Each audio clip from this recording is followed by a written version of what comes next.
আসসালামু আলাইকুম রহমতুল্লাহ। আম্মুজান, আমি আজকে মাদ্রাসা থেকে সুন্দর একটি দোয়া শিখে আসছি। আপনি কি শুনবেন আমার দোয়াটি? হ্যাঁ মা, অবশ্যই শুনবো। কেন শুনবো না? অবশ্যই শুনবো, তুমি বলো। জি আম্মাজান, আমি বলতেছি, আপনি শুনেন।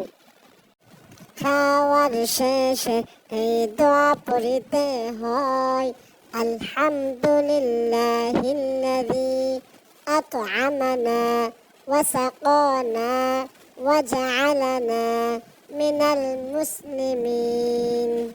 এই দোয়াটা না আম্মা, আমাদের হুজুরে সুন্দর করে আমাদের সবাইকে শিখিয়ে দিয়েছে। আমি এই দোয়াটি মুখস্থ করে নিয়েছি। আমাদের হুজুর বলেছে খাওয়ার শেষে এই দোয়াটা পড়তে হবে। এই দোয়া পড়লে আল্লাহ পাক রব্বুল আলামিন খাবারের মধ্যে বরকত দান করবে। হ্যাঁ মা, তোমাদের হুজুর ঠিকই বলেছে। আর তুমি যে দোয়াটি এখন বলেছ, মাশাআল্লাহ, তোমার দোয়াটি খুবই চমৎকার হয়েছে। মাশাআল্লাহ, মাশাআল্লাহ, মাশা